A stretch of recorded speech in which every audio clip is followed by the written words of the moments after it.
ناظرین، حیدرآباد کی شدید گرمی میں جہاں ہر شخص پریشان حال ہے، وہاں دال مل ایسوسی ایشن کی جانب سے انسانیت کی خدمت کا یہ جذبہ واقعی قابل تحسین ہے۔ خصوصاً ہمارے معزز صدر حاجی صلاح الدین قریشی صاحب اور بونداس جیلانی صاحب اور دیگر عہدیداران کی طرف سے فتح چوک پر پانی کی سبیل لگا کر نہ صرف پیاسوں کی پیاس بھجانے کا اہتمام کیا، بلکہ اظہار ہمدردی اور بھائی چارے کی ایک خوبصورت مثال بھی قائم کی ہے۔ ایسے مشکل حالات میں ٹھنڈے پانی کی سبیل لگانا کسی نعمت سے کم نہیں ہے، اور یہ عمل یقیناً صدقہ جاریہ ہے جس کا اجر اللہ تعالیٰ خود عطا فرمائے گا۔ ان حضرات کی یہ کاوش نے صرف لوگوں کی دلوں کو راحت پہنچا رہی ہے، بلکہ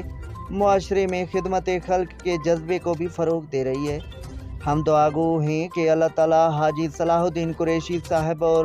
بونداس جیلانی صاحب اور دیگر عہدیداران کو اس نیک عمل کا بہترین اجر عطا فرمائے اور ان کی زندگیوں میں برکت دے اور انہیں مزید ایسے فلاحی کام کرنے کی توفیق دے۔